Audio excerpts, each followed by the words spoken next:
First, obviously, good afternoon and welcome, and I want to introduce the two people I'm sharing the stage with.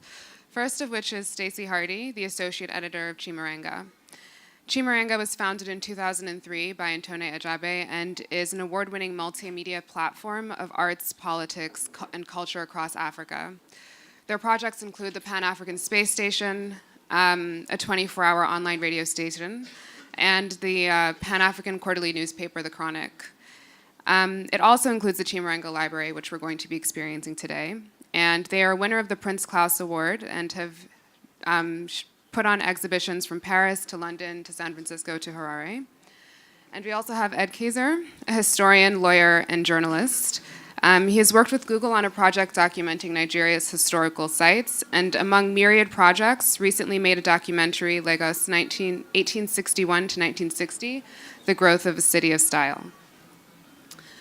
I would guess that some of the members of the audience here have heard of Festac 77 and perhaps attended the event, the Second World Black and African Festival of Arts and Culture. Although I know that there are some members in the audience here who, when you hear Festac, probably immediately think of Festac Town, which was actually built to support the festival in 1977.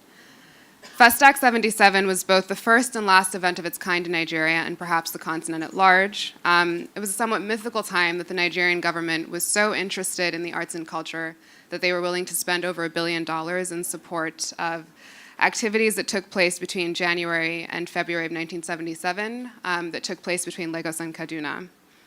But with over 16,000 participants from over 50 countries, the festival was about much more than just the arts and culture.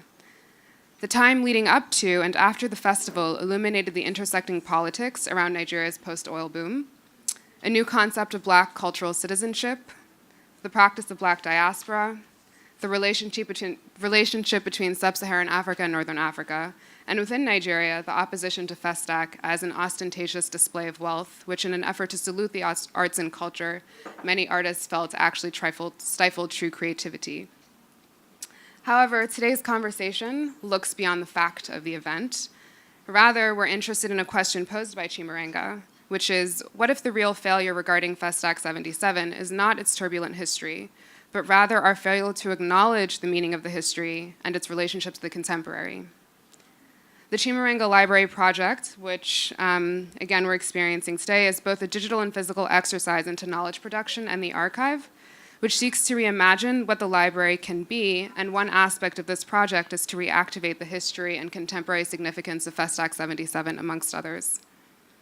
Stacy noted that when thinking about Festac 77, one of the earliest questions they had, which was, how can something so big be so invisible at the same time? Ed attended Festac in 1977, and his work as a historian involves investigations that attempt to fill the many absences within our history in Nigeria. A collector of rare archival material, he is interested in the legacy of Festac, particularly in terms of how Festac reconstituted a new understanding of the performance and ideology of Pan-Africanism through the festival's colloquialism. So today's conversation begins and ends with the question the Chimurenga Library considers through practice, which Mislav just referred to, which is, how do we produce knowledge in absence? I'd like to just start off by saying very briefly, thank you to everyone who's invited me here. Thank you to Miriam. Thank you to Mishlet for taking such wonderful, good care. It's the third time I've tried to come to Lagos, and the first time I've been successful. And the reason for that, anyone who travels frequently between South Africa and Nigeria will know that there's a history to it, which is that South Africa put on very strict regulations for Nigerians entering the country, and Nigeria went, okay, no problem, we'll do the same. So I have been barred entry previously, and this time I made it through. And I think that this question is a way to begin to talk about some of the things I'm wanting to talk about, because what we're really talking about is, how do we come together? How do we as artists come together? How do we imagine ourselves coming together? And here we are coming together at this event at Lagos, at ArtX in Lagos, and I can't help but feeling the echoes of FezStack coming here in some ways. And of course, the wonderful thing is, as you were all playing, we had King Sunny Adair welcoming us as you walked into this room with his welcome to FezStack. And as I walked up through the stairs, stairs of this building, I had everybody welcoming me as well. There were many welcomers positioned around and throughout the art who are going to welcome to Art X. So this idea of being welcome has echoed and continues to echo throughout. And this brings us more directly, specifically to this question of music. And it's also, I must say, part of my escape clause. I'm not coming here as a historian. I have a deep fear that I'm going to look out into the audience and everyone here will have been at FezStack and will be here to contradict me. I'm no historian. We have Ed here for that. I am a knowledge seeker. I'm an artist myself. I'm a writer. And at Chimurenga, our interest is less in this idea of an official history, which is based in fact.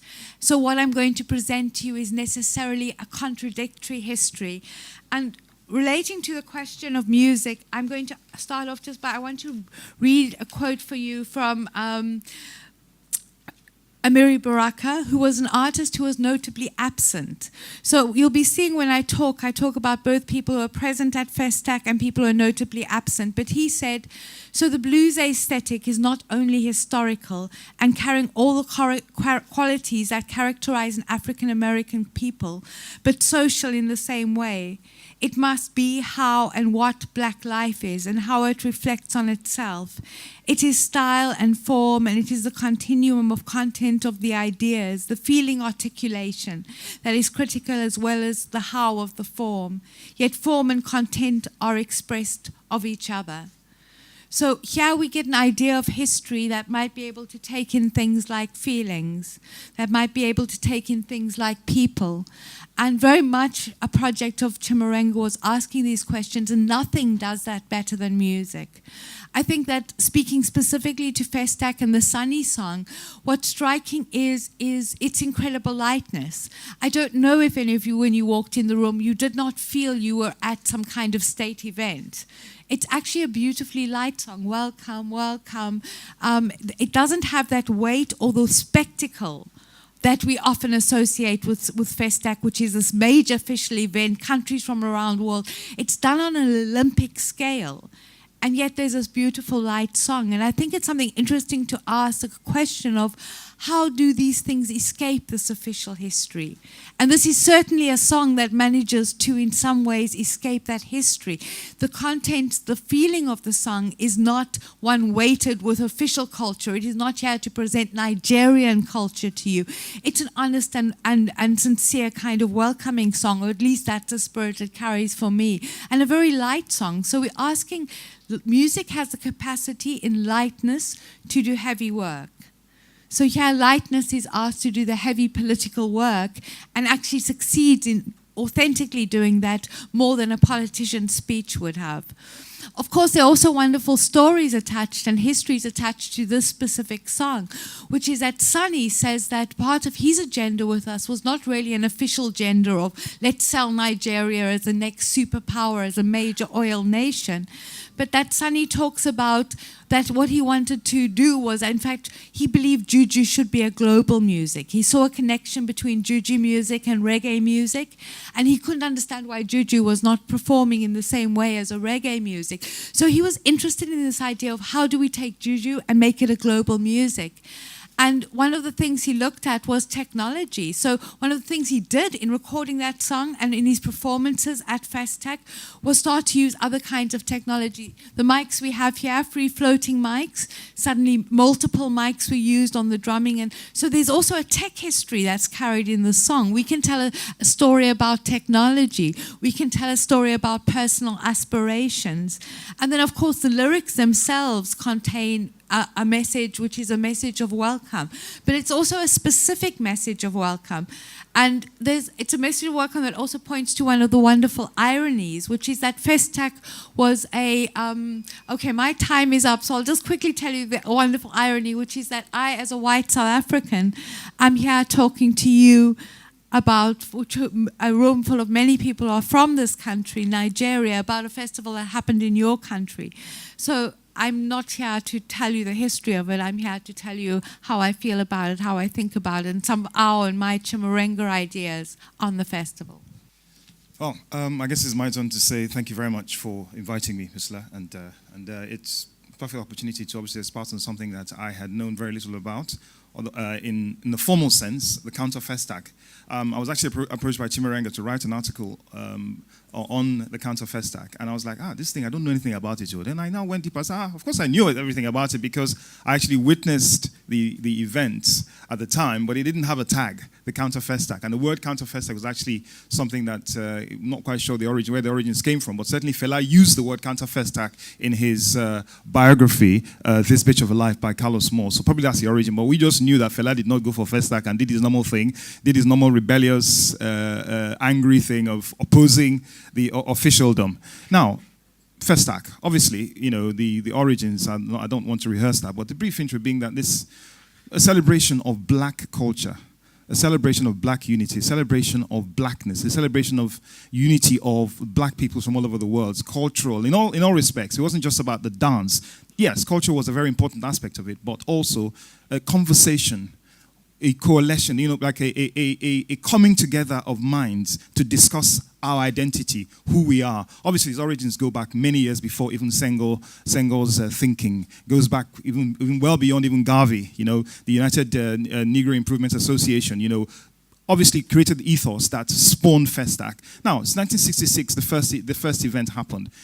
Nigeria was now meant to host, Nigeria was then mandated to host the next event, but obviously the event, the crisis of 1966 and 1970 stood in the way of that. So postponements from 1970, the first date, to 1972, 1974, 1975, now resulted in it's happening in 1977. In the interim, we'd had 3 sets of heads of states in Nigeria. The political turmoil had taken place, but thankfully on the global level, turmoil in the Middle East had resulted in an oil boom, as it were. The Arab-Israeli conflict resulting in Nigeria's oil suddenly becoming so valuable that it changed the face of a nation. Confidence, financial confidence. Suddenly we could host an event like this. Now, the initial plan had been, was not what eventually happened. We know about the stories about FezStack being a grandiose, decadent display of wealth and ostentation. Be that as it may, that wasn't the original plan. In the same way that many things that Nigeria spent money on in 1976 weren't what were planned, but the Third National Development Plan by Obasanjo and Muritala, which ripped apart the Third National Development Plan, which had actually been done by, formulated by Gowon, resulted in an explosion of madness. Let us spend money. We have more money than we can handle. Let us spend. I mean, the decadence was what became a legacy in people's minds rather than the reality of what happened. Now, the result of this being that many well-meaning individuals, someone like Fela, who had been part of the organizing committee, because there were actually 2 levels, the Federal Ministry of Information, the Federal Commissioner for Information, the Major General IBM Haruna was actually in charge of FezStack, the overall head of FezStack, but there was actually a second level of bureaucracy headed by Commander O.P. Fingersey, the gentleman over here. And Fela was co-opted into this committee and agreed because, as you can imagine, having been convinced by his good friend, Alhaji M.D. Yusuf, the Commissioner of Police, Inspector General of Police, nonetheless, who was one of the great champions of the Pan-Africanist movement, he came on board. But when the decadence came to the fore, Fela went out. I mean, he, first of all, gave IBM Haruna an opportunity to deal with the issues of concern to him, being, 1, the latent corruption that was rearing its head in, 1, expenditure and management of the event. When he didn't get the answers he wanted, he pulled out and then said, you know what, I'm doing my own thing, as Fela does. So every single day, or should I say every single night in which the shrine was, he hosted the artists who naturally wanted to experience Fela, because Fela was a phenomenon in itself. And then he used the platform of their presence to lash out at those who had hosted an event which he had been part of ostensibly, as we can see here, a very rare photograph of Fela actually shaking a military man's hand, to lash out at them. And in fact, one of the most poignant accounts is Randy Weston, the great jazz pianist Randy Weston, who was at the shrine and said, he went to see his friend Fela and play some music, and then Fela drags him on stage and starts to abuse the government. He said he was sweating because this is what he planned. And even the great Sun Ra, whose orchestra, and by the way, Sun Ra's manager his first manager is right at the back, the great Tam Fiofori. Please, a round of applause for him. I know he doesn't like it, but I will do it. The great Sun Ra refused to attend there he goes. The first Nigerian editor of the great Downbeat magazine and Sun Ra's manager. Sun Ra didn't attend the counter FezStack, but his musicians actually attended, and I stand to be corrected because I wasn't actually there. But then, the fact is that Fela had to do what Fela does. Now, his reasons were twofold. 1, he had a natural ethical disagreement with what FezStack had now transmitted, the monster it had transmitted into in his mind. But then let's not forget that Fela was a man of ego. So whether, even if things had been right, Fela, sometimes he likes to have his way. And when he doesn't have his way, Fela does what Fela does. So it's twofold. Counter FezStack, the legacy? Well, let's be honest. People often tie up the events of February 1977 when Fela's Calcutta Republic, I beg your pardon, was burnt down with the counter FezStack. And I say it's a lie. Fela, let's not forget, in 1974, he had his arm broken, his legs broken, his place thrashed by the police. So there was a long-running history that predated counter FezStack. So counter FezStack was simply another brick in the wall. It wasn't the main thrust. The legacy of counter FezStack, well, I think the legacy of counter FezStack was lost in one hand because the information, it was not carried largely by the mainstream media. It wasn't. But then, the fact remains that a lot of the bad press about FezStack flowed from Fela's vocal narrative against it, and my time is up. So, that's the way it is. But really, that really is a summary of what counter FezStack represented. Stevie Wonder, Thabo Mbeki, Archie Sheps, Randy Weston, a whole heap of musicians performed at the shrine. So if there was a musical legacy, it probably was a musical legacy of interaction and union between these great minds. That's my thesis. Thank you. What you're seeing playing in the background is a short film produced by a musician appropriately called Naomi Youngo, who's a South African musician. And it samples and uses footage from various of the other Pan-African festivals, and most specifically the festival that happened in Algiers in '69. And really, the intention behind the film is to make a strong link between these festivals and the liberation movements. And so in order to talk about this history and to talk about how we understand these festivals in a principle of thing, we have to look at the bigger picture, of which we can say that FezStack was a unique and singular event, but yet it also exists in a much longer history of Pan-African festivals that happened in the continent, starting with the Writers' Conference in Paris in the 50s, and then when we moved to the 60s in Dakar, we have the first manifestation of these major international events, which was really organized by Senghor and under a banner of negritude.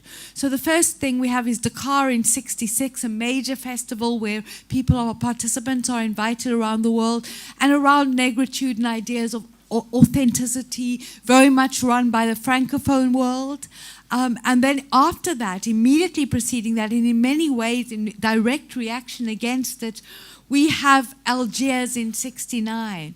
And what Algiers in '69 stemmed from was a growing strength of an idea of liberation, the liberation movements that swept through the continent and freed our continent from colonialism, and that at the time of many of these festivals, many countries were still fighting those battles. So Algiers really became a platform, and I think another important historic event to speak to about Algiers is Fanon. That, of course, Frantz Fanon's work started to be published. And that new awareness that came with Fanon, and a new, much more militarized, strong idea of culture that was rooted in Fanon, which is culture is not merely a celebration of our people. Culture is actually a political weapon. Music is a weapon, as we like to say. And that's something that Fela, in fact, counter FezStack, can see as been having its roots in Algiers, whereas FezStack itself departed from it. So we have this idea, they organized a festival around the relationship between culture and revolution. And who was invited to that were the revolutionary movements. The Black Panthers from America were there in force. Eldridge Cleaver actually revealed that he was in hiding and had fled America to Algiers and revealed his presence there. The Panthers actually had an office in Algiers that they were operating out of. The PLO were there, and here you're seeing some of the artwork from El Fatah in the slide that we're frozen on in this video. And the PLO were there, and they were participating in the event. And so what we have, and also the Vietnamese liberation movement was also there. So what we have is an idea of, can we imagine ways of coming together around an idea of liberation? And it's a very important idea for us at Chimurenga, because when we're trying to think about how do we come together, how do we gather as artists, what are the other kinds of communities we can build? This was one manifestation. So it's an idea of understanding Africa. What is it to talk about a Pan-African festival as liberation? So who is welcome in Africa and who is an African? Anybody who is dedicated, be they Vietnamese, be they South African, but anyone who is dedicated to a fight for freedom. And I think it's a very important idea in our contemporary world, where freedom has, I suppose, been put down to this idea of democracy. You have your vote, you're free. And as we're living very vividly now in South Africa, that's not the case. We have to speak, and art is something that speaks about the soul power of freedom. How do we free our spirits and our minds? And of course, FezStack grows out of this, and FezStack reimagined another definition of what Pan-Africanism, which is very much rooted in nationalism and blackness. So you have black communities invited from across the world. You have wonderful ironies of one of the biggest delegations came from Sweden. And they had a delegation of black Swedish people who traveled to this event. So it was an idea of understanding Africanness as via a vehicle of blackness, and also very strongly via national culture. So people were officially invited as representatives of their respective countries. The legacy of FezStack and the marriage of cultural tradition and fast capitalism in Nigeria for cultural tradition. Now, when we think of FezStack, at least people who either had a knowledge of it at the time, who witnessed it in firsthand, and who now think the aftertaste of FezStack, as I had alluded to in my first presentation, was about the decadence, the sheer scale of expenditure. Now, the official report published by Dr. Garrick Letton, the Federal Commissioner for Information in 1978, a year after FezStack, stated that 141 million naira was spent on FezStack, and that which equated to about $213 to $250 million at the time. That's how strong the naira was, by the way. And however, there are independent assessments that show that close to $1 billion was actually spent on FezStack. Infrastructure, the logistics, the Mercedes-Benz cars, the Peugeots and everything else. Now, no one has actually done a proper costing of the assets acquired for FezStack, because that 112-page report did not provide this information. And as with a lot of things in Nigeria, when records tend to disappear when materials, assets need to disappear. And we look also about, there were contractual relationships that were entered into at the time. For instance, one of the most poignant, the most telling, shameful, was the case of Joseph Igbinovia Alufa, the artist who sculpted the Idia reproduction. Now, if you know, the so-called FezStack mask was actually the original, which I have actually seen at the British Museum. The sheer irony of it was originally masks that celebrated the 16th century Queen of Benin, the mother of Obesigi, Queen Idia. Now, a reproduction was made by the artist called Joseph Igbinovia Alufa, who was promised 10,000 naira, which was equivalent to quite a bit of money at the time. And also he was given although he actually did receive his member of national award, he has never been paid that money till date.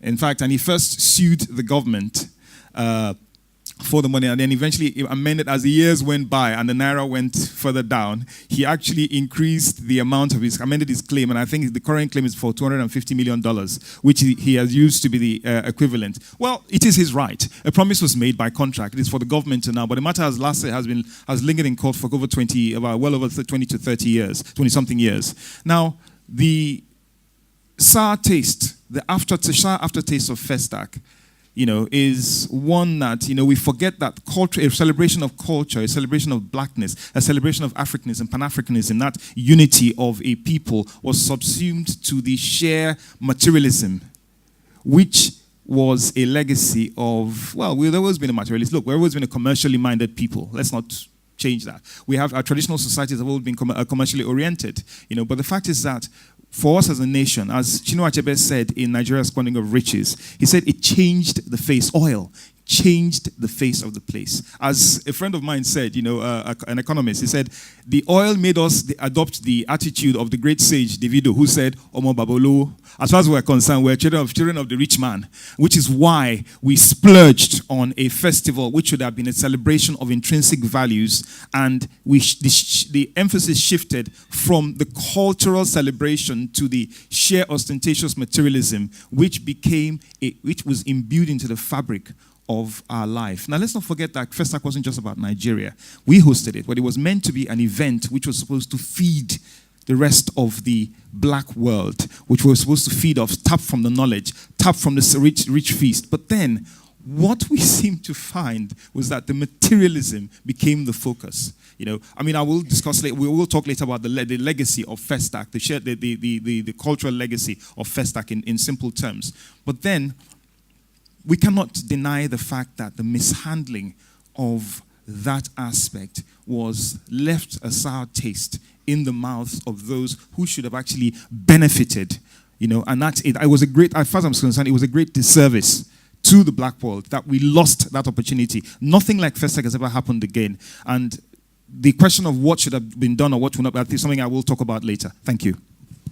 This idea that Ed's speaking about there of the loss of knowledge and official history that comes out of an event that's organized by a government is something, we all know. Those of you who are in Lagos, you have a fabulous, if you're interested in FezStack, you have a whole cultural center dedicating to preserving this memory with a phenomenal archive full of amazing works, amazing art, amazing music, recordings. So this exists here in the city. And we, as Chimurenga, have gone into that archive, and some of the material that we work with and choose to comes from that. But in encountering the material, the big question we realized was that something escapes, something cannot be pinned down in that.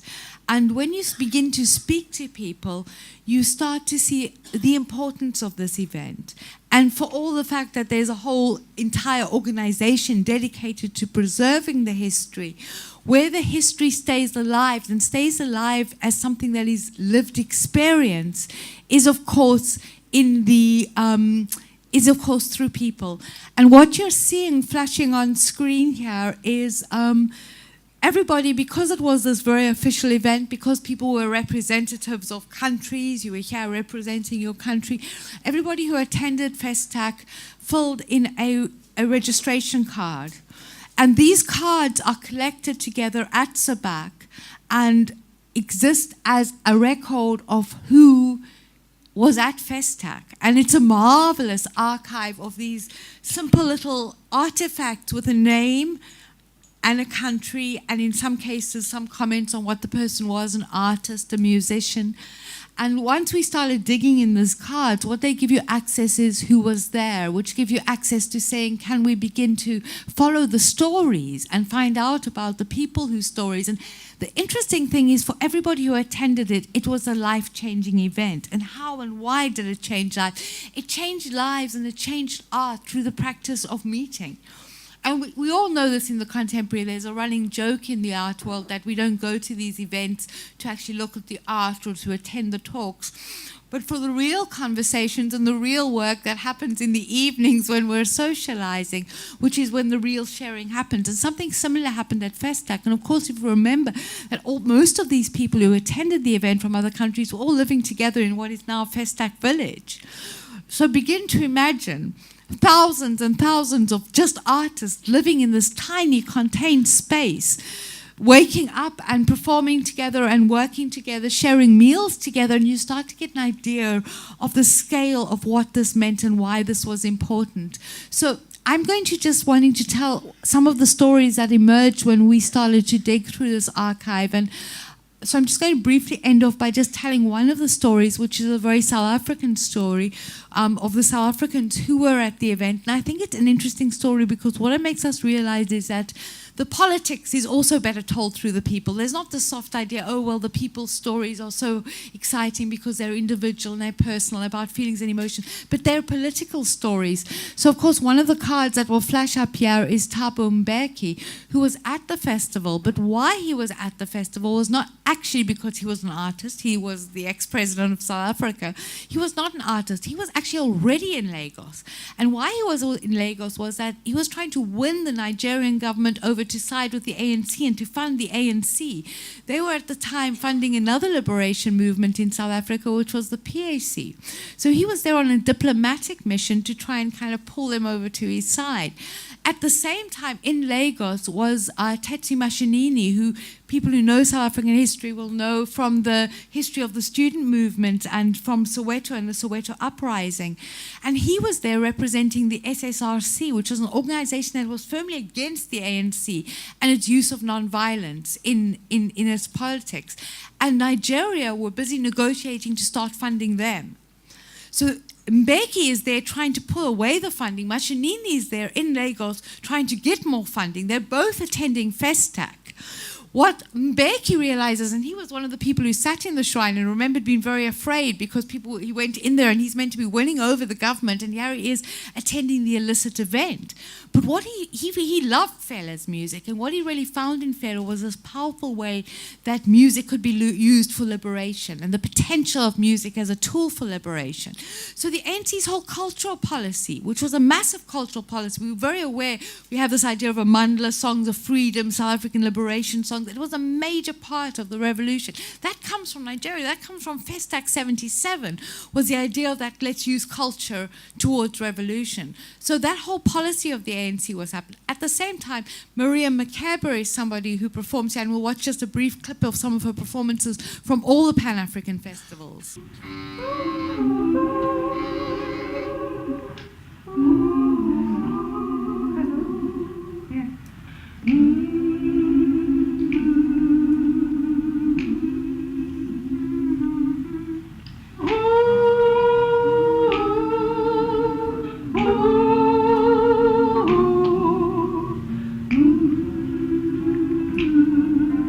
Drop the sound down a little bit, or let me keep talking about this. This is part of the Chimurenga library and is a video that you can all watch. I'm just being very conscious because we're about to run out of time.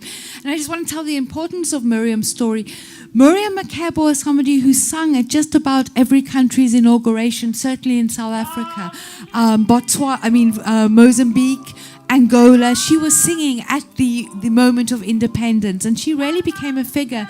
And she was exiled from South Africa at the time and had 8 passports at the time that FezStack took place. So our question is, who did Miriam Mkhize represent at the festival with her 8 passports and no home? Fabulous musician, and one of the great stories is, of course, we get back to Mbeki and Tetsi Mashinini, and what ended up coming out from that is that one of Miriam's backing singers, Tetsi Mashinini, while he was at FezStack, or one of the performances that happened outside of the official, saw Miriam and fell madly in love with one of her backing singers. He then ended up running off with her and moving with her to Liberia. She was a Liberian beauty queen.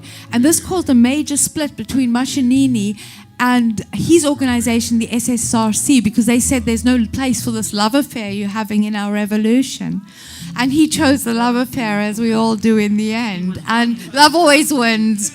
And love is also important for revolution. You try to do a revolution without love, it's never going to get you anywhere. So what happened was he was very distracted by this newfound love, and the ANC ended up being convinced by Mbeki and spending their money on the ANC. And so actually, in a way, it's also Nigeria's fault that South Africa is in the trouble we're in today. So it's all you guys to blame. The public psyche of Festac 77 in Nigeria. Some say never again. Could that be right? Well, let's look at this and see. This is the opening ceremony, and you can see the crowd going with their hands up. Now, people don't usually do that voluntarily. They do that when you've got soldiers with koboko and guns, shepherding them into a stadium for an event. And the most interesting part for me here is the service chiefs waiting and heads of state standing up whilst waiting for our head of state to arrive at the event. The public psyche. Well, it's mixed. You know, one thing was for certain. I experienced this. I saw this every day. I was in the National Stadium at the opening ceremony, and I can tell you that the excitement, there was a great excitement in town. I mean, you know, as you have, Nigeria had hosted several events. We'd hosted Commonwealth conferences, we'd hosted international trade fairs, we'd hosted several events, you know, but this was big. We'd also hosted the All Africa Games in 4 years before this, and which is when the stadium was opened.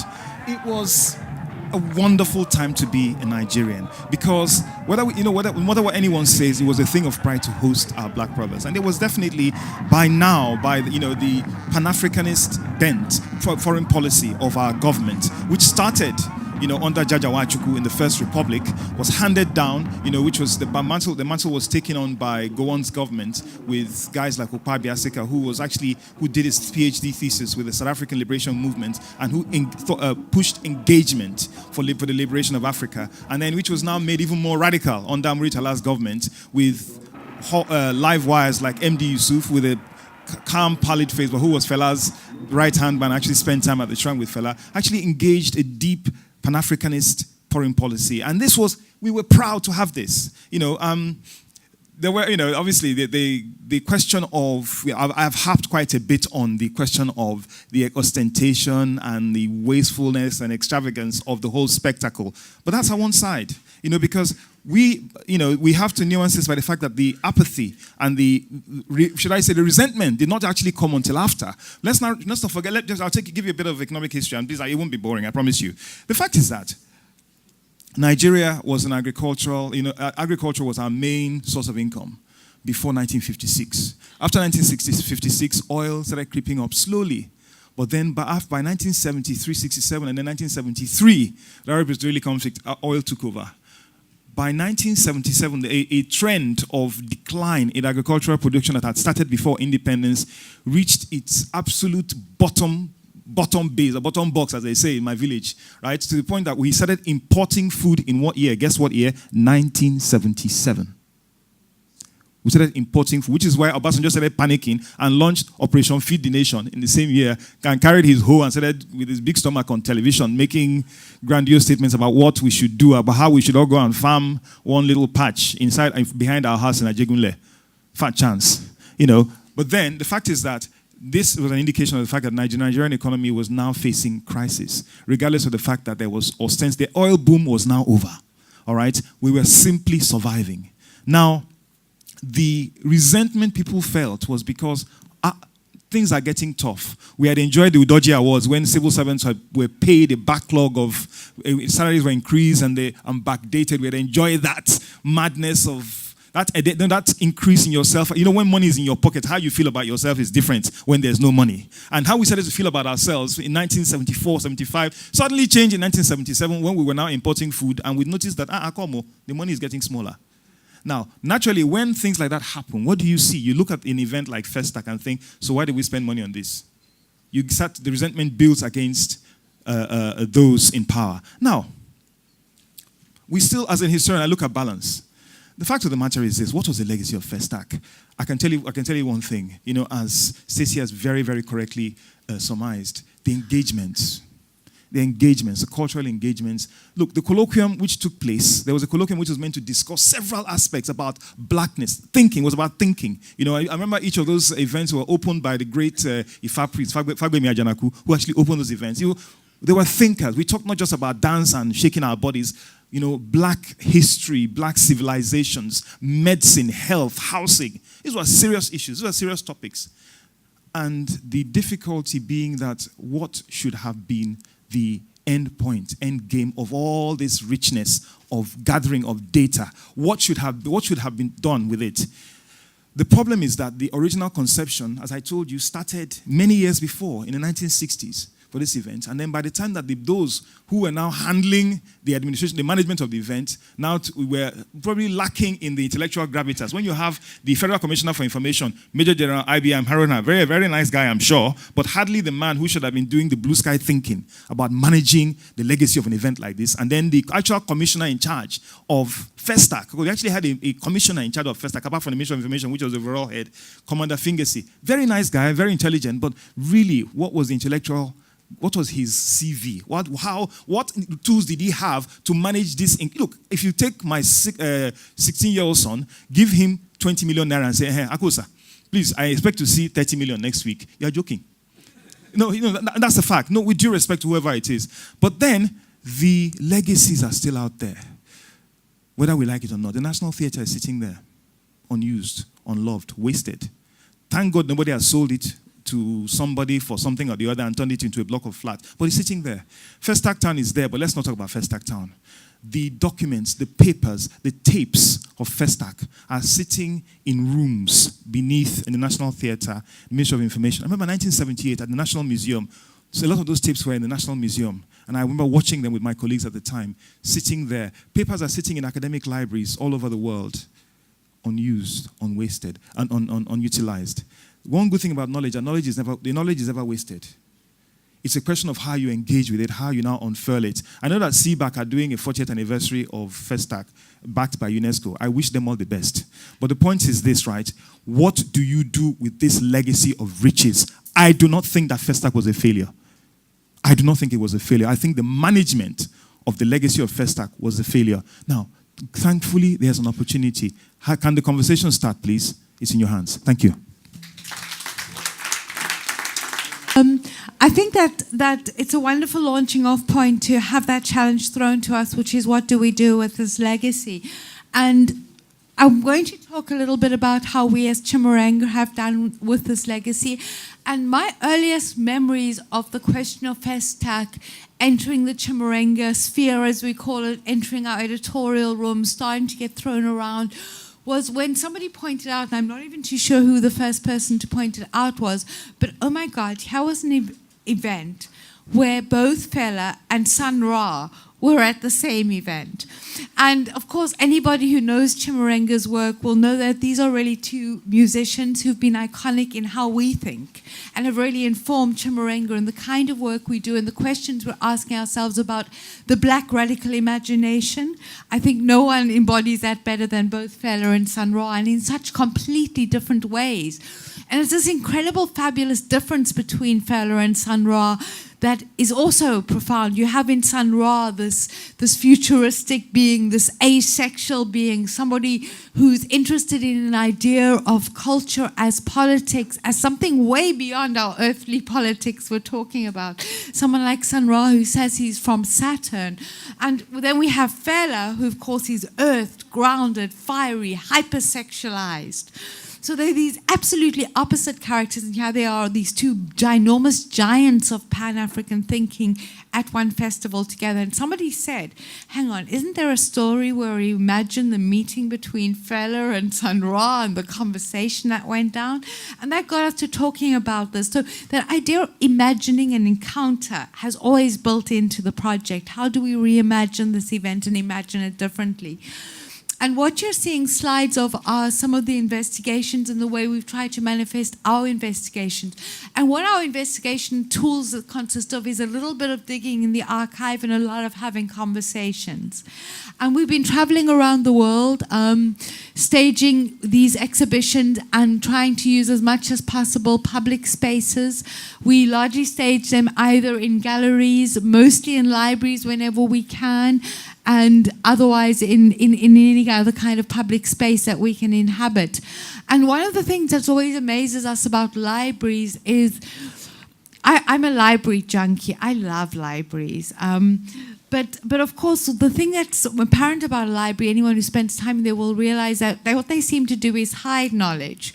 So you have these books full of this wonderful stuff, and none of it is, it's all hidden on shelves and between covers. So you never know what to get and what to find. So one of the projects we've been doing is traveling around and to speak to the globalness and the import of FezStack. I think one of the incredible things is to say that we have done this in libraries around the world. And at every country we've gone to, we can find FezStack in their library. If not directly, then certainly via ideas of Pan-Africanism, via ideas of oil and culture, via ideas of encounter, via ideas of art and liberation. So we've been going around and researching FezStack in all these manifestations in libraries around the world and pulling out and making that knowledge very visible. And asking questions around Pan-Africanism, what it meant then, what it means historically, what it means today. Many of these are from San Francisco, which we did at the San Francisco Public Library, which is an 8-floor library, 8 floors of information and books. And we did a large-scale event there. And this event is great because it also has a wonderful example of how these events work. Along with having an exhibition, pulling out these quotes, showing this information, making accessible, having videos, having sound playing in the library. We also have performances and talks taking place within the actual library. And at one of these performances, well, in San Francisco, we had a group of people, a whole group pitched up who were at FezStack, which is often what happens. And as it turns out, they call themselves the Soul Dad Poets. And they were in attendance as finishing things.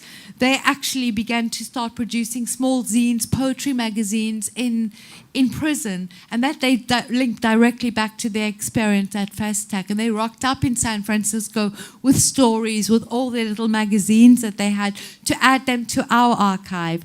So Chimurenga's traveling and moving and going between places is really about that invitation to say, let's have conversations. I'm here and I'm blessed to have Ed, who's someone who's not the first time Chimurenga is having a conversation with him, but we continue that conversation. I'm sure there are many memories and histories in this room. I'm in and out, unfortunately. I'm not able to stay in Lagos for a long time just because we have an incredibly busy schedule. But I hope that you will still, there's information to contact us on our website. If you are at FezStack, if you have had experience, if you'd like to share us, send us an email, let us know about your FezStack story, because we're trying to create a communal archive and an archive of people's knowledge.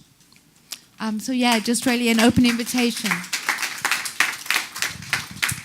Well, anyway, I think I'm going to be very brief because what I wanted to say I've largely said. But we're talking about legacies. Because really, for me, what is important here as an historian is the legacy, the intellectual legacy of FezStack. You know, I repeat, you know, at the risk of repetition, I repeat, it was not a failure. You know, if you weren't there, you wouldn't understand. You know, this gathering of thousands and thousands of black people in one place, not just black people, because there are lots of black people at Ajegunle, but thousands of black people, artists, thinkers, creatives together, you know, celebrating us. Now, at the time, there was a bit of a backlash. I know there was some non-black group who parodied FezStack. I think it was called Westack or something. They were, because they were looking at us, they said, you know, obviously there's fear about these people finally coming together and organizing themselves. And you have one of the most populous black nation, which, you know, rightly or wrongly was blessed with great resources to host everyone in the way they did. So clearly it's going to cause fear in the minds of those who probably did not want this to happen. But then it was a gathering which, look, there were legacies. You know, we had artists, we had academics who stayed behind. We had performers who wanted to stay here because for the first time, they felt free. They felt they were amongst their own. Not a small thing, not a joke. You know, I don't know, for me, it might be trivial. For me, certainly not a trivial thing. You know, for many, it was a homecoming. For academics, you know, many stayed behind. Even South African performers even. You know, we had a friend, a mutual friend of my wife and I, Thema Matabese, you know, was a great artist, one of those who remained behind. So there was this great communion, this great union. You know, even the so-called counter FezStack itself was made more poignant, was made more vibrant, was made richer by the fact that artists who had been brought for FezStack were there celebrating black culture. So as we say in Lagos, all join. You know, because really the counter and the pro came together, whether you like it or not, the same arena. It was a massive celebration. And the data, because I, as an historian, I work with data. The data is there. You know, I've been piecing together. I haven't obviously haven't done as or tenth as much as Chimurenga have very, very wonderfully done, and I should probably be sniffing around their library and seeking data. But then the data that I have been collecting on this has been an education for me. I saw FezStack, I felt FezStack, I experienced it, I drank it, I ate it. But that legacy, it is a crime by the state that our people, the younger generation, the generation that came after me, have not been able to actually rehash this or live or enjoy or tap from the experience that was FezStack. I cannot overemphasize how important it is for the younger intellectual, the younger Africans. Let's not, it's not Nigeria's thing alone. It was, yeah, we hosted it. Thanks for that. But it was an African thing. It was a black thing. Please go and seek knowledge about what happened. Great plays, great performances, great events, I mean, no matter how, whatever anybody says, a huge feast of culture. For we could be proud of who we are. At the time, we didn't listen. We didn't play Nigerian music in discos. We didn't, but suddenly there was this event that brought the rich Ethiopian music culture to our face, the rich Malian court music to our face, and that revolution spawned many things. We might have operated in silos. Little silos, little green shoots everywhere, which somehow economic factors have dampened over the years, but which, if there's a blackness, a renaissance of blackness you're seeing today, don't think it started today. FezStack didn't start it, but FezStack certainly was a massive catalyst. And hopefully, as I said, it's a challenge I'm throwing once again to younger people. Please go and search for the information. There's a lot that you can gain from it. There's a lot. It was not a failure. Maybe we mismanaged many things, but then at least it was created. The body, it is being placed in abeyance, and CBAC are at least exhuming it to enjoy. Please, when they bring it up, hold on to it. Let's not let it die again. That's my simple message. It might be simplistic, but life sometimes is simple. We are the ones that complicate it. Thank you. Thank you, Ed and Stacy. Thank you to Ed and Stacy for really enriching and really creative conversation about what you can do with archive and legacy. We have a few questions from both online audience or social media audience and from people in the audience. So our first question from Wama Demiri from Facebook is, if music was used as a tool of liberation at FezStack, then could you say it was also used as a tool of division? If so, from what? And can you explain the history here? So I don't know if Stacy, you can speak to this. Well, of course, there is a sense of division in that countries were divided up into nations. But I think that people came and they performed their songs, and certainly there were songs that were attached to the festival. But in fact, Sunny Ade even says that the song was not an official song and only became the official song afterwards. So it wasn't a commissioned song. It sort of got officialized because it went so big. The people officialized it in that case. And I think music is the thing that just fantastically escapes this division. An example would be somebody like Archie Shep, who played in Dakar at 66. He then again played in Algiers, which was a festival in opposition to Dakar, which was articulating something completely different. And you have Archie Shep, who's an American jazz musician, who plays very radical music that is a search for freedom. And he appeared at Algiers wearing a shirt from Dakar. So what you have is this, that there is a history and a link and a legacy, and it's continually music that pulls out this legacy for us and forces us to realize things are not divided. The number, if you remember the first video that was playing when I started talking, which were all the FezStack album covers that we saw, and the number of things and collaborations and that came out of this, or out of FezStack, is phenomenal. Musicians were exchanging ideas, they started playing together. Musicians started touring the rest of Africa from here. People like Randy Weston had been doing it for years and continue to do it. So music is more than anything else the space whereby we escape divisions. And then Ed, a question for you. If the management of Fest X77 is a failure, that's indirectly saying Fest X77 was a failure, don't you think? I don't agree. I mean, that's a bit simplistic. Look, the management of the legacy, let's get this clear. The management of the legacy of FezStack was a failure. The management of FezStack, well, the jury's out on that. Let's be honest. It was a massive gathering of thousands and thousands of people. And on a scale, yes, there were some nightmare stories, and there was definitely quite a bit of waste. So to the extent that the efficiency could have been improved, yeah, there was room for improvement. But was it a gross failure in the operational management of the event itself? I'd say no. It was actually pretty well organized for, by standards. It could have been much worse than it was. It is the management of the legacy itself that is a failure. So that then obviously renders the question into it, to the extent that if FezStack was meant to create a legacy, right, then, all right, fine, okay, I could concede that maybe the failure to create that legacy then made the whole thing a failure. But is it? When, as I have said before, that there are vestiges, there's data that's waiting to be used by those who want to use it. To the extent that if we who are thirsting for this room is full of people, which means that there is a quest for knowledge. People want to hear. And if we were talking nonsense, you probably would have left. The fact is that you are eager to hear something and feel something, which means that there is a search for this knowledge. And that knowledge is not lost. The knowledge, the knowledge exists in libraries, I've said. The knowledge exists in sound files. And if sometimes somebody in the Ministry of Information will finally get their finger out and clean up the tapes, wasting, rotting in the vaults and in the basement of the National Theatre, go to the Federal Ministry of Information and ask one person there to just please tell the truth. Please, where is that file, that tape that was left at NFC? What happened to it? Spend some money, release these things to the public, Because as someone said, Nigerians treat historical data and statistics like a sorcerer's curiosa. Let us not be afraid of this thing, okay? It is not that nobody is abusing anybody there. Release this information, Then we can then claim that at least we have reclaimed that legacy. Thank you. And a question from someone in the audience.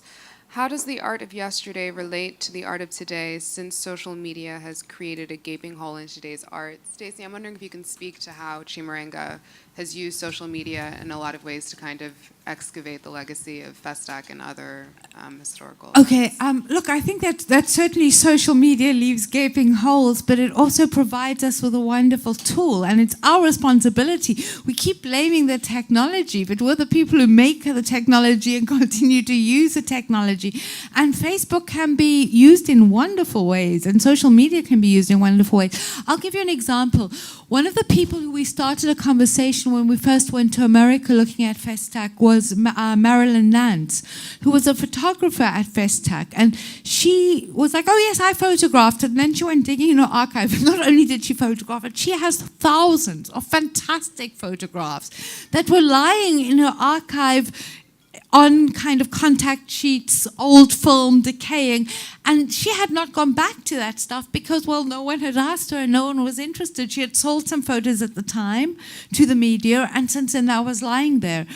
Our interest in Marilyn's work got her to rethink her legacy, her archive lying in her thing, and she started to reprint stuff and to make them available, and she used social media.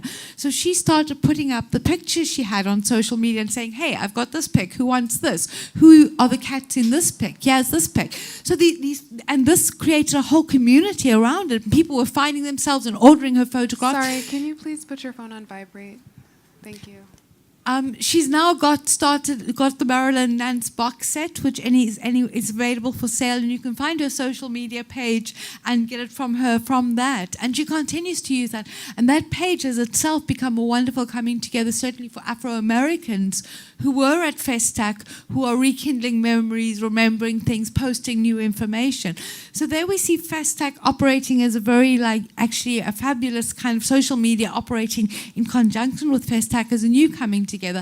I know that Chimurenga would be a very different entity without the internet. We are a Pan-African organization trying to work in the contemporary. And the beautiful thing for me working about friend Chimurenga is, and it's a story I want to tell because I think it's deeply related to FezStack, is I'm always amazed. I meet people who've been in the Chimurenga network and who I've been having conversations with, often over email, over Skype conversations for years, and I finally get to meet them. And those people are many of my very best friends, and the friendship is almost instant. I meet them and it's like, we recognize each other, and they've remained my very best friends. And these are people who I was just casually interacting with on a business level over the internet. And, this is the legacy of FezStack as well, in that the friendships. And I think that the idea of friendship as a Pan-African activity and as also a tool of liberation is another really important one. And Chimurenga only exists because of friendship. and through friendship. Thank you. We have a question here from Frederick Elizabeth, which is, how do we remedy our current inclination to present our history in predominantly post-colonial terms, as opposed to the illustrious history that exists as a continuum past the colonial interruption? Oh, the answer is quite simple. You know, the fact is that for you to know something, for you to present something, you have to know it. And the quest to understand our pre-colonial history is one that really ought to be a preoccupation. And that was what FezStack, that was one of the planks of FezStack, that we did not suddenly drop from the sky when Mongo Park discovered us. You know, we had been here for centuries, creating with great civilizations. That was what FezStack was about, for God's sake. Let's forget about the Volkswagens and the Mercedes-Benzes. There was a lot of work was done in that regard. Now, that continuum, you know, it's something will only continue if you continue a legacy. You know, it will die unless you continue the legacy. And it is down to individual effort. You know, we can't, you know, when Nigerians will have a tendency to say, oh, government should encourage us. Government, nobody is going to encourage you again. Government has failed to encourage even itself.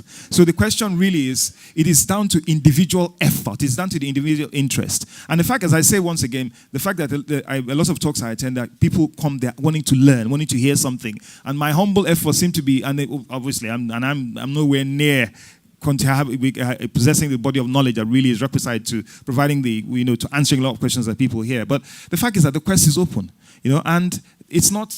If the person who asked the question is saying that, well, how do we? Obviously, the person has just woken up to this, because millions have been in the quest to rediscover our history, and really, it is up us to continue to do that. We can no longer rely on. Has anyone ever been to the National Archives at Ibadan? Please, if you feel like experiencing trauma, go there.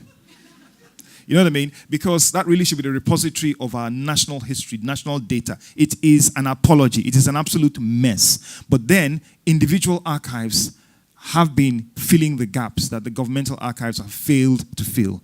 And that effort is ongoing. We are all historians, we're all archivists. Go to your village and ask the elders the history of your village. Start there. Stop coming to ArtX and looking for answers. Go to your village and ask the elders the history of your family. You understand me? The history of your village, and look at the interconnections. That is what I did. That is what ignited my study of history. You know what I mean? By family histories, local narratives. Go home and ask. Go to the old man in your at Ejegunle near your house who has been there for 70 years. Ask him the history of Lagos. People will ask when we're interested. With the preoccupation with the post-colonial, and that's what I probably agree, has been our bane. But then we existed before that time. But then really the effort should be at a personal level, at least whilst the government is deciding what it wants to do and other institutions are deciding what they want to do. That's my answer. Okay. Well, there's. I was just going to put a little kind of end tag on that to also say that I think a wonderful incarnation of the ways we can do this is somebody like Sun Ra. And of course, when Sun Ra arrived in Nigeria, many people were there going, welcome home. He's an Afro-American artist. Welcome home, Sun Ra. And Sun Ra, as documented in his biographies, Sun Ra's answer was, this isn't my home. You people sold my people into slavery. And we have a Sun Ra expert in the room who will be able to tell us more about that. And maybe I should hand the mic over to you. They said I came too late. I think FezStack was a great event. I was looking through my photographs. I documented FezStack. I'm a filmmaker and also a photographer. I documented FezStack. In fact, if you go downstairs in booth 7, I have a photograph entitled Spirit of FezStack, taken January 15, 1977. It's a full-frame photograph of faces. And for me, that photograph epitomizes FezStack. People came together. There was unity. There was good vibes. Looking through my FezStack photographs, I noticed two very interesting things. I photographed the march past of 56 countries. And it was a question of, we're talking about issues of identity and sartorial elegance. It's very interesting that countries like Cuba decided to march behind their national symbol, which was their flag. Whilst you have a country like Gabon, the contingent participants were in their national costumes, and they were marching behind a huge life-size portrait of Omar Bongo. That was their identity. And interestingly enough, 40 years after, Omar Bongo's son is their leader. So what do you have to say to that? Countries were marching behind their flags, but Gabon decided to march behind the cult of identity, their leader. Well, to the question of Sun Ra and Fela, I don't quite buy that stuff. The guy, trying to remember his name now, Zwed, wrote about that. In fact, in my new book on Sun Ra, I say that Sun Ra was cracking a joke. I remember when I was his manager, he used to tease me and say, well, I remember there was an incident where some members of his band were complaining, oh, this African, blah, blah, blah. And he told them, you guys better be careful. Don't forget, they sold you into slavery. I think that was tongue-in-cheek. You know, Sun Ra, really, if you go through his work, he believed that Egypt, which is in Africa, was also space. I think Zwed was being mischievous by saying that Sun Ra was telling people that this isn't his home. As to Sun Ra and Fela, it's understandable. Sun Ra was not too keen on going to the shrine, although some of his members of his orchestra did, because he was very scared about them being arrested over one charge or the other. Thank you. Thank you. Thank you for that much needed and glorious interruption. That's precisely why we like to do these events, because we have esteemed guests who are much better being up on stage than me. And just to finish up by saying, I think that question started with a question of how do we go back to our older history?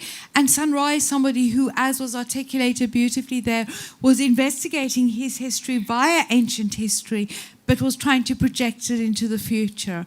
And I think that that's the point, is not to get stuck in the old history or in the present, but that unless we're continually working between the past, the present, and the future, we are nowhere. Thank you. Thank you again to Stacy and Ed. I think thank you to everybody for participating and sharing your questions.